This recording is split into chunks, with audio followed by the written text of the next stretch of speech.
Hello Internet, School Psych Gamer here. Today I'm playing a game called Transistor, which is a top-down video game with some really beautiful 2D art.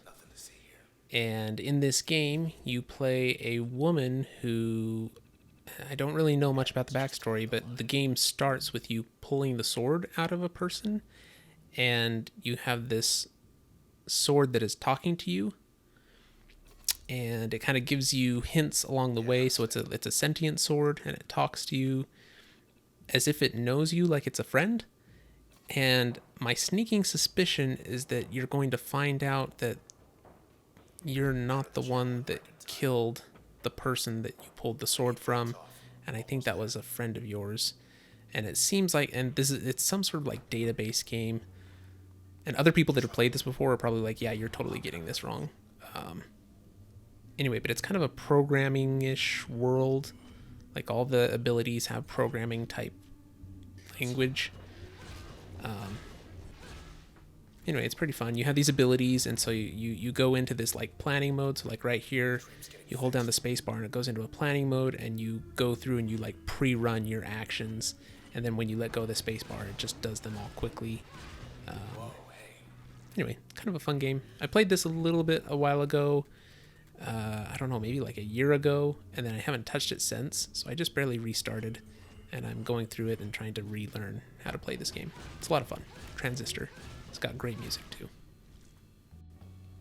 If you watch my episode where I was playing The Witness, you might notice a similar pattern where I get these games, I play them a little bit, I find them fun, but then I kind of move on to others, or I play them for a little bit, and then I love buying new games, and so sometimes I get a lot of them, and I should probably just get one at a time and finish it, because when I come back to them, I always love them, but I always have to relearn how to play the game again, and in some cases restart it. Like in this game, I just restarted the game so I could go back and get all the kind of tutorial stuff.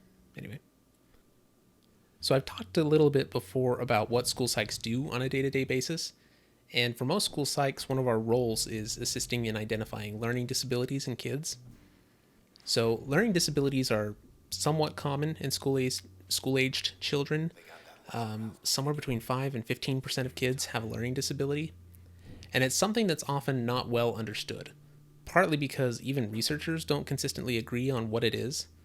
So I'd like you to join me, if you will, on this journey through the somewhat murky world of learning disabilities, as we look at what they are, what they aren't, and learn why a student might be found to have a learning disability in one state and not in another.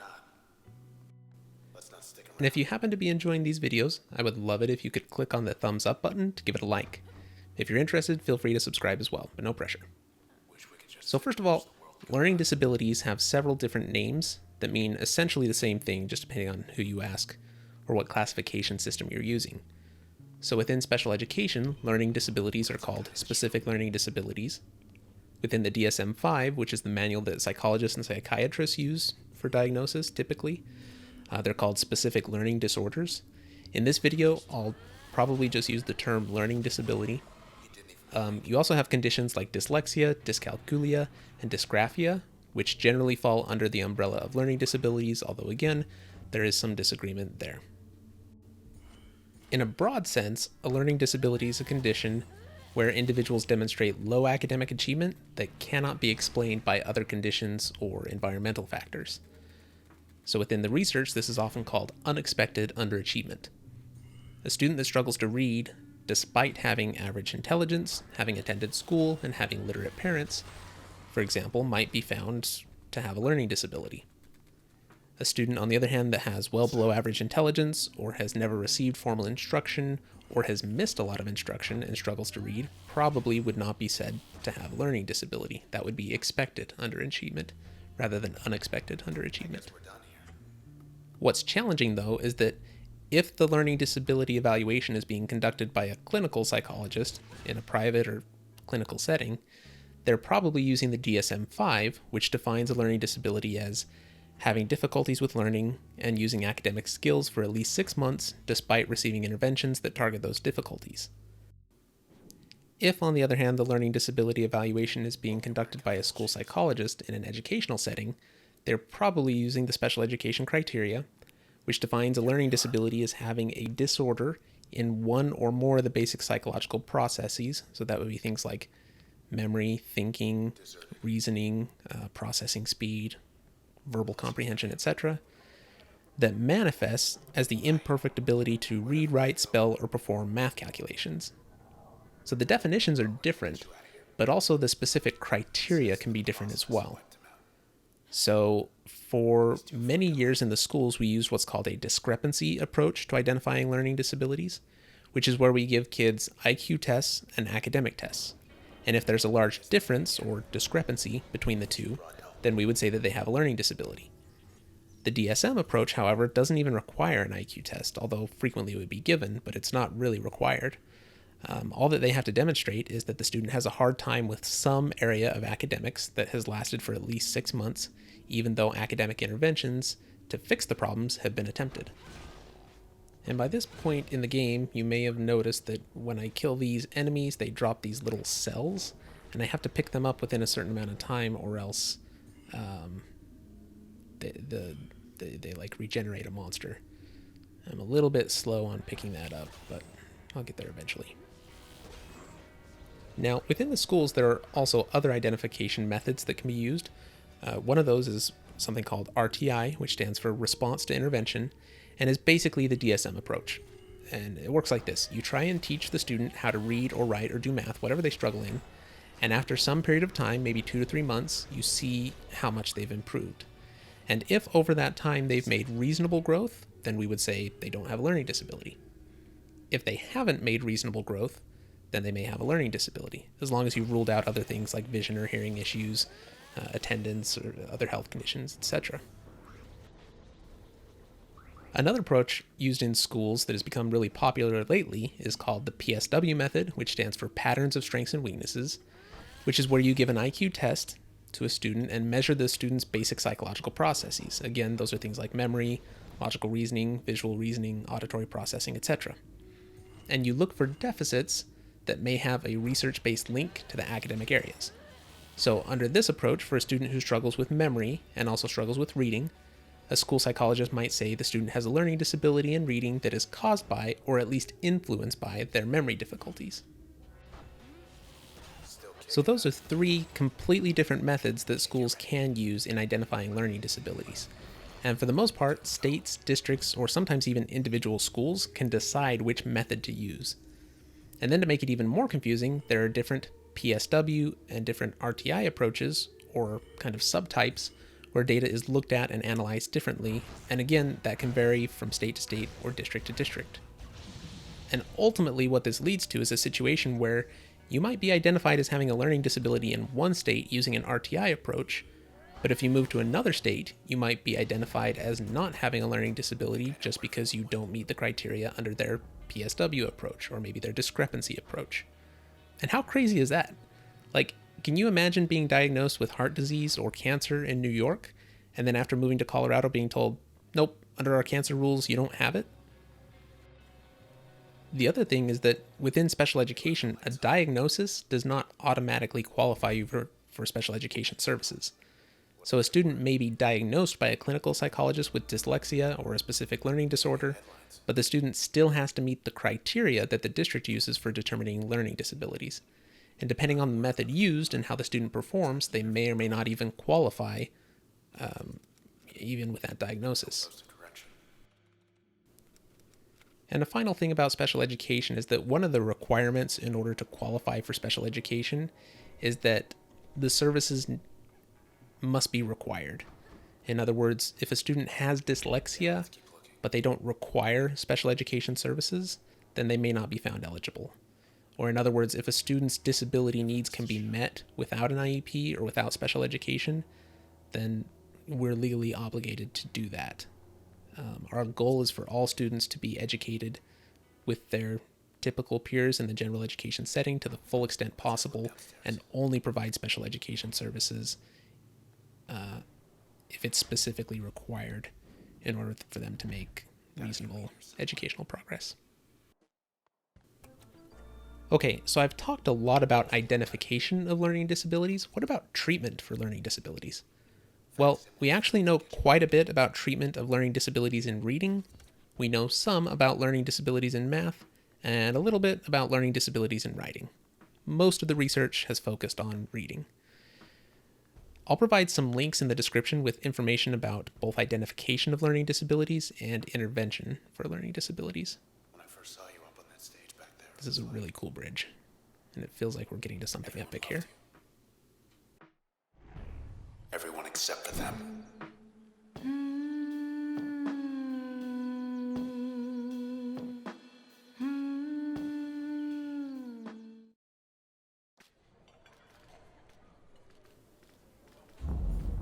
Okay, so I forgot to mention earlier on that the main character in this game is a singer, like a famous performer.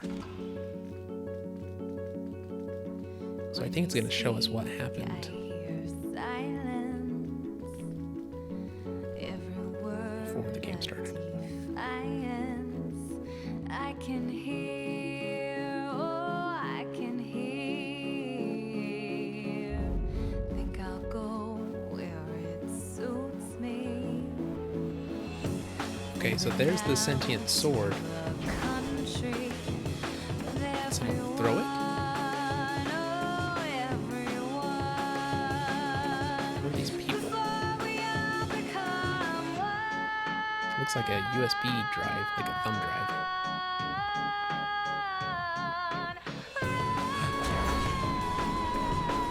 Oh, that is my bodyguard. That is my bodyguard that got killed.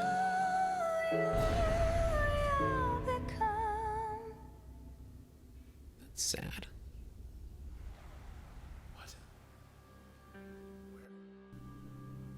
Okay, so in broad terms, these are some things that we know work for kids with learning disabilities, and coincidentally are pretty good for kids without learning disabilities as well. And they're things like providing direct and explicit instruction, explicitly linking previously learned information to new information, providing structured and systematic instruction with immediate corrective feedback, and providing additional exposure to and varied ways of interacting with new information. So interacting with information in various ways, seeing it, experiencing it, hearing it, writing it down, etc. Many kids with learning disabilities also need accommodations like extra time, instructions read out loud, organizational support, speech-to-text tools, access to audiobooks, etc. Look who it is. Hello again, Sybil. Okay, that's one of the people that was in... Oh, shoot. Sybil. So I think I'm going to fight one of my former friends, maybe? I mean, they were just barely in that little cutscene that we saw. I think my character was betrayed, and now she has to fight all the people that betrayed her. Maybe. Now, she doesn't really have a lot of hit points, like, not any more than any of the other baddies that I fought. But since this is a boss character, it probably means I'll kill her and then she'll come back. And then maybe I'll kill her again and she might come back. Probably not more than 3 times. We'll see. Now, the argument has been made, and it's one that I happen to generally agree with, that these things to support kids with learning disabilities, again, the explicit instruction, direct instruction, making explicit linkages between previously learned knowledge and new knowledge, all those are just good things, like good teaching practice.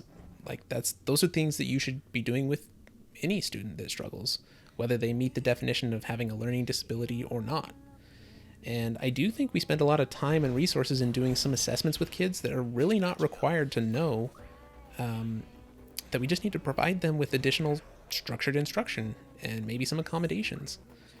And there is some research to back this up as well. For example, IQ is a poor predictor of academic intervention response.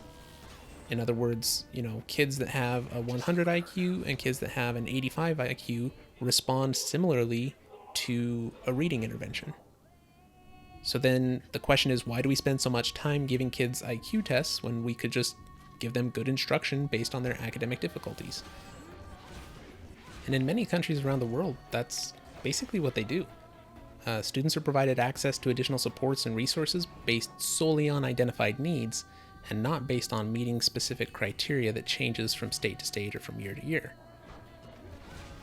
And some have made the argument, well, you wouldn't do chemotherapy without first identifying that someone has cancer and needs that level of support. And I totally agree with that. But my thing is, where specific learning disabilities are not nearly as well understood, and again, I mean, I guess I don't know for sure, but I suspect that within the medical world, cancer is fairly well defined, and they kind of know what it is and how to identify it. And obviously, we're continuing to make advances on how we treat cancer and identify it better. But I think we have a pretty good knowledge of when a person has the condition, whereas in the world of learning disabilities, we don't completely agree on what it even is. And like I mentioned, you can go to one state and be found to have a learning disability, or one district or one school, and you might be evaluated and they say you have a learning disability in this school, and in another school they might say no, you don't have it, just again because there are so many different methods and we don't completely agree on what it even is. We don't agree on a unified definition of learning disability or how we would identify it. So I think we could do better.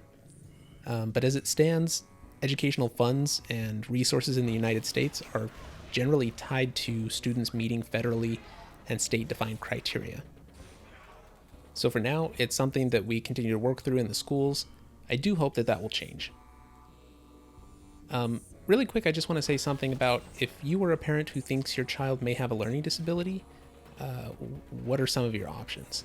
So, of course, you can always pursue private testing. So you can work with a clinical psychologist, in general would be my recommendation if you wanted to have a diagnosis. And in some cases, parents feel like having that diagnosis is really important. There are also, if you think that your student may have dyslexia, for example, you can find teachers who have taken courses in dyslexia assessment and treatment who feel comfortable to diagnose the condition. I hesitate on that. On the one hand, there are some individuals who have sought out that private training, especially with regards to dyslexia, not so much in the other areas, but where they have really, spent a lot of money and done a lot of training into what dyslexia is, how to identify it, and how to treat it in ways that, in some cases, I think goes far beyond what a clinical psychologist is aware of with the condition. And again, they can diagnose it based on the DSM, but I know that there are some reading specialists who really, really can do an excellent job, and I think in some cases a better job than a clinical psychologist with identifying that condition. So but there are options for what you can do privately.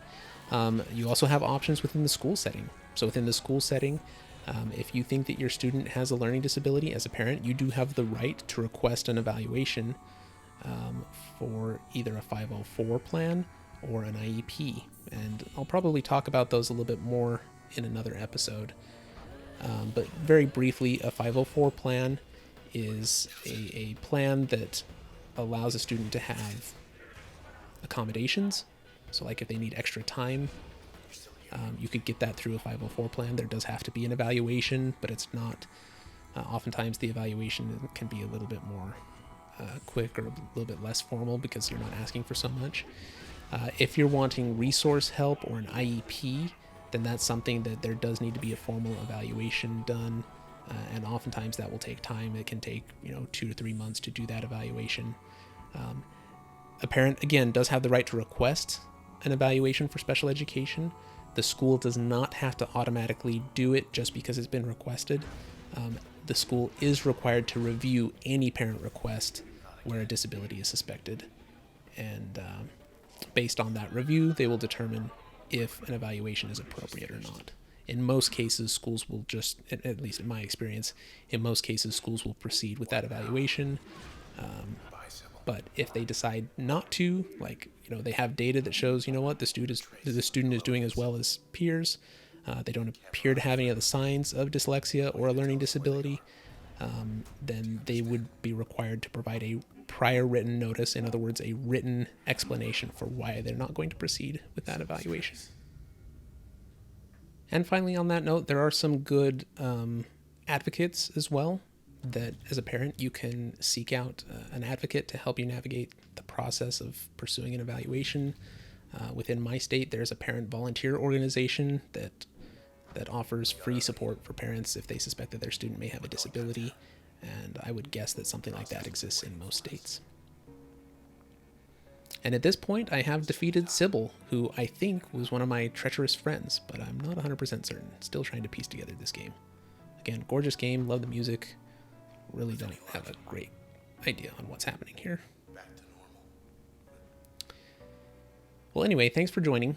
You'll be back. And this is me, School Psych Gamer, saying learning disabilities are somewhat common. Unfortunately, we don't all agree on how to identify them, but we have pretty good information on how to treat them. See you next time.